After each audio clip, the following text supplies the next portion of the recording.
Les amis, qu'allons-nous faire de Vinicius au Real Madrid si Kylian Mbappé venait à signer en faveur de la Maison Blanche? C'est une question qu'on peut se poser. Monsieur Pablo Polo, la grande plume du quotidien Marca, est avec nous ce matin en direct de Madrid. Buenos días, Pablo. Buenos días, bonjour à tous, Alexandre.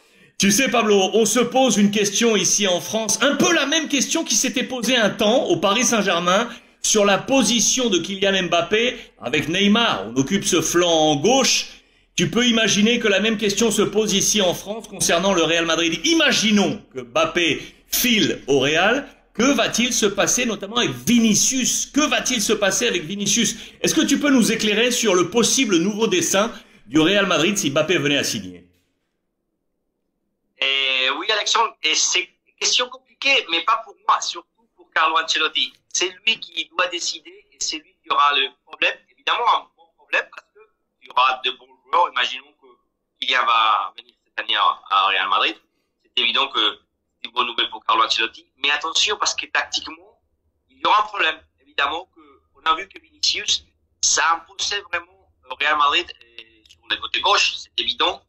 Et là, côté gauche, il peut s'exprimer parfaitement, toute sa vitesse, toute sa puissance, et la manière de son dribbling. Et c'est évident qu'avec Karim Benzema, il a toujours joué à gauche. Karim comme numéro 9, la référence. Mais voilà que c'est les postes de Kylian Mbappé, Alexandre. Le côté gauche. Alors, et ici, normalement, je me souviens, moi, j'ai assisté à la plupart de conférences de presse de Carlo Ancelotti l'année dernière, cette saison passée.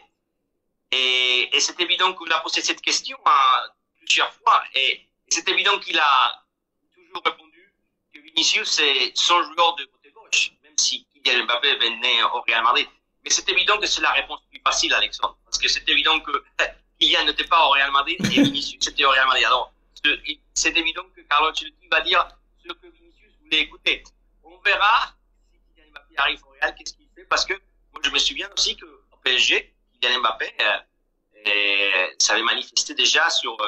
il n'était pas vraiment à l'aise comme référence, comme numéro 9. Mais par contre, ici au Real Madrid, il n'y en a pas un numéro 9. Il n'y a pas une référence.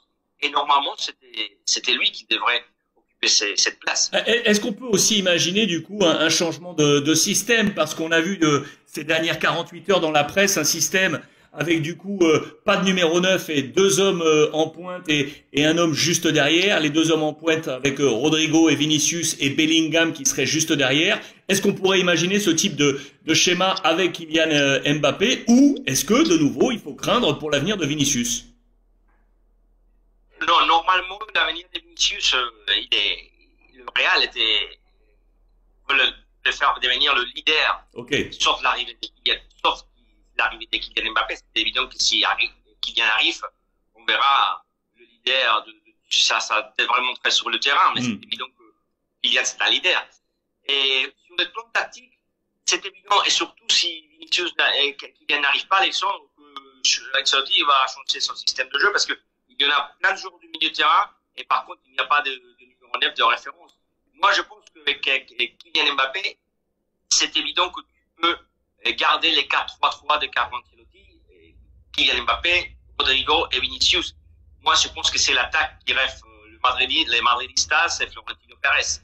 Par contre, si il faut attendre à Kylian Mbappé pour l'année prochaine, ou de centre, de toute façon, je ne sais pas, c'est évident que pour Carlo Ancelotti, il y a un problème. Alexandre, Luka Modric vient de prolonger son contrat. Kroos, il vient de prolonger son contrat. Il y a Bellingham, il y a Ceballos qui a prolongé. C'est évident que je vois un système avec 4-2, 4-2-3-1. Un système qui peut faciliter de mettre en place des joueurs de milieu de terrain. C'est plus facile pour Ancelotti parce qu'il y a plein de joueurs qui sont des leaders qui vont demander sa place sur le terrain. C'est évident que par contre, à l'attaque, je vois que Vinicius et Rodrigo, deux attaquants. Ça veut dire en conclusion que c'est vraiment le choix du roi pour Carlo Ancelotti. C'est clair et net avec toutes ces prolongations de contrat. La dernière en date, celle hier de Luka Modric. Donc, ne craignons pas pour les supporters du Real Madrid, ne craignons pas quant à l'avenir de Vinicius. C'était quelque chose qui avait germé ici en France. Vous l'avez entendu dans la réponse de Pablo. Il sera l'un des leaders forts du Real Madrid pour les prochaines saisons et on verra comment tactiquement s'orientera Carlo Ancelotti avec ou sans Kylian Mbappé. Monsieur Pablo Polo, en direct avec nous depuis Madrid, la grande plume du quotidien Marca. Muchísimas gracias, Pablo. Gracias, Adriana, hasta mañana. On connecte bien entendu si d'autres choses aujourd'hui. A pasarlo bien.